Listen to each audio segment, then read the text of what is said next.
Bonjour mes chers élèves, donc aujourd'hui on va faire une nouvelle leçon de la conjugaison, l'impératif présent des verbes usés pour les étudiants de la sixième année primaire.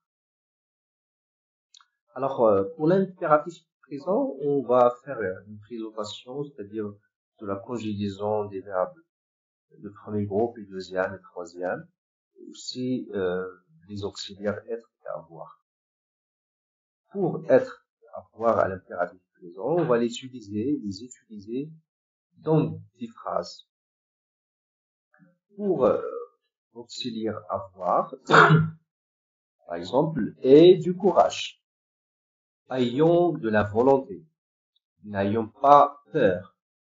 Pour l'auxiliaire être, sois poli, soyons prudents, ne soyez pas méchants. Alors, soyons, soyez pour avoir, et ayons, ayez. Pour les verbes de premier groupe, c'est-à-dire les verbes qui se terminent par R, l'exemple du verbe fermer. Donc, on va le conjuguer à l'impératif présent, ferme. Ferme la porte. Rentrons vite. Le verbe rentrer. Le verbe fumer. Ne fumez pas.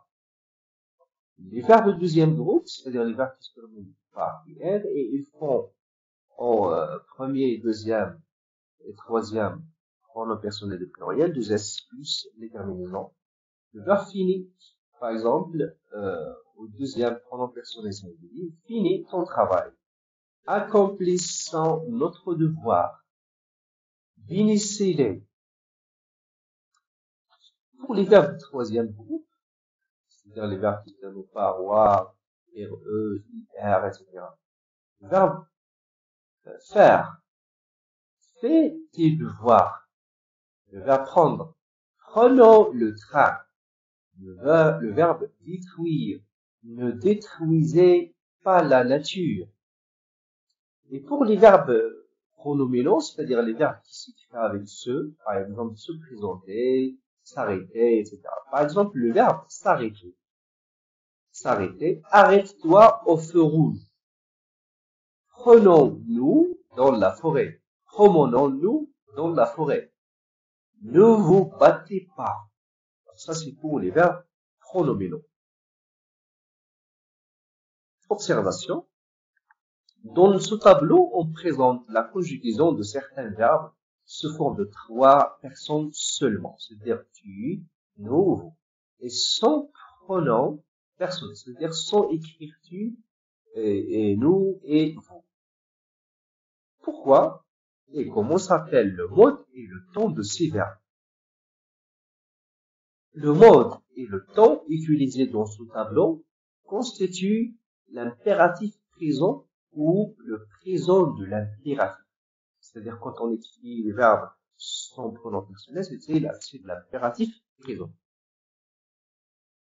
Ce mode est toujours conjugué à la deuxième personne du singulier, tu, et à la première et deuxième personne de pluriel, c'est-à-dire nous et vous.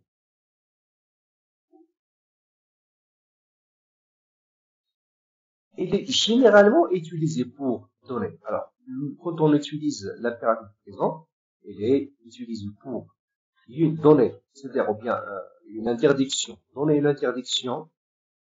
Par exemple, ne joue pas avec le feu. C'est une phrase impérative. C'est pour cela que le verbe est conjugué à l'impératif présent. Donc, cette phrase, elle nous donne une interdiction. Elle explique une interdiction. Ou bien, on demande aider les enfants démunis. Aider, le verbe aider. Donc, ça, c'est une demande. On demande quelque chose. Ou bien un conseil. Un conseil, c'est-à-dire on donne un conseil. Arrêtez de fumer. Une consigne.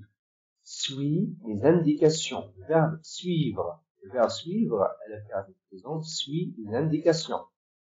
Un ordre. Un ordre. Sors de ma maison. Je donne l'ordre à quelqu'un de sortir de ma maison. Sors de ma maison. Remarque, à l'impératif, les verbes de premier groupe ne prennent jamais le S. à la deuxième personne du singulier, c'est-à-dire tu. Donc le verbe c'est-à-dire ne prenne jamais donc le S. On écrit seulement E. Exemple, mange, voilà E, son S, mange ton dessert. Ne marche pas vite, E. Les verbes du deuxième et du troisième groupe prennent un S au singulier, c'est-à-dire on écrit un S. Exemple, choisis avec S bien tes amis. Prends tes médicaments avec un S. On écrit donc les verbes de deuxième personne singulier qui s'écrit avec un S.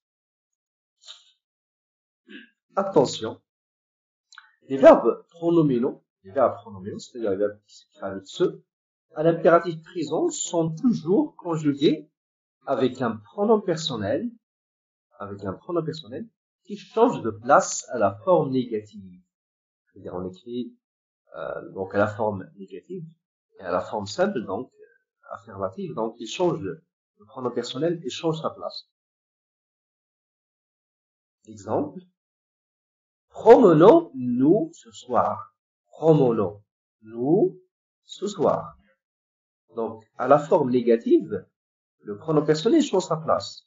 Ne nous promenons pas ce soir. Seulement ce cas dans la phrase négative ou bien à la forme négative.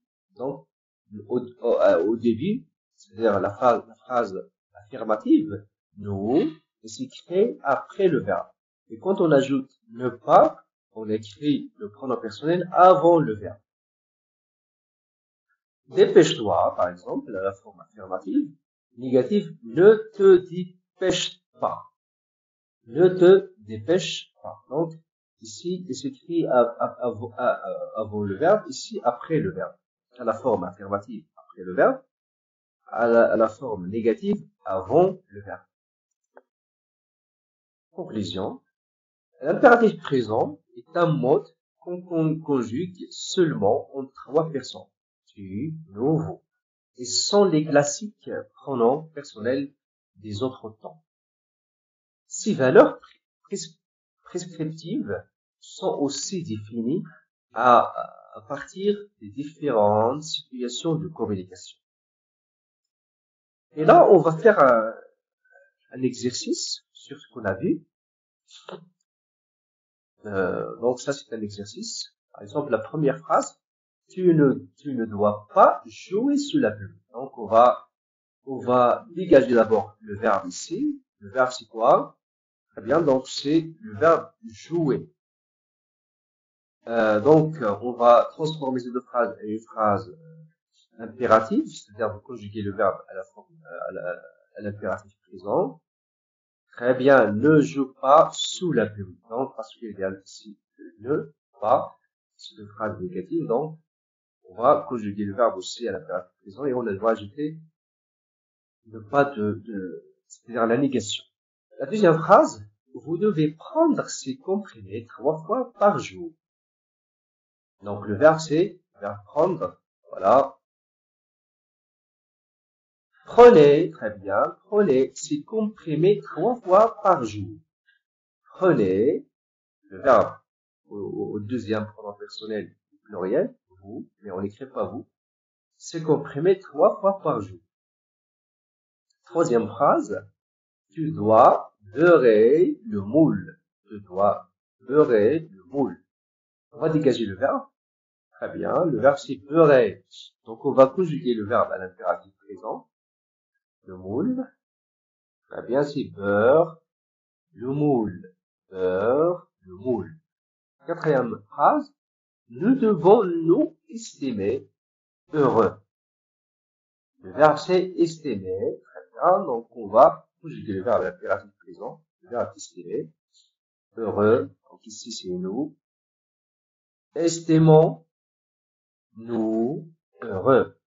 Estimons nous heureux. Alors, non, c'est un verbe pronominal. Très bien, donc se estimer, s'estimer. C'est pour cela on a écrit estimons nous après le verbe, c'est un verbe pronominal. Cinquième phrase, Vous ne devez pas laisser ces produits à la portée des enfants. Vous ne devez pas laisser ces produits à la portée des enfants. Donc, où est le verbe? Ici, c'est le verbe laisser. Hein? Donc, on va conjuguer le verbe à l'impératif présent. Laissez, ne laissez pas ces produits à la portée des enfants. Ne laissez pas ces produits à la portée des enfants. Parce que donc, on a ici ne devez pas. La quatrième phrase, la sixième phrase, nous devons tous combattre l'analphabétisme. Nous devons tous combattre l'analphabétisme. Très bien, le verbe, c'est le verbe combattre. À l'impératif présent, combattons tous l'analphabétisme. Combattons tous l'analphabétisme. Septième phrase, tu dois mettre ton menton. Tu dois mettre ton menton. Le verbe ici, c'est le verbe mettre. On va conjuguer le verbe mettre à l'impératif présent. Tu, donc, deuxième personne singulier, mets ton menton. Voilà, mets ton menton. Huitième phrase, vous devez vous brosser les dents. Vous devez vous. Donc, on a ici deux vous. Donc, c'est un verbe pronominal. Le verbe brosser, se brosser. Voilà, le verbe brosser, se brosser. Donc, à l'impératif présent, c'est quoi? C'est très bien, brossez-vous les dents. Et voilà pour la leçon d'aujourd'hui. À très bientôt.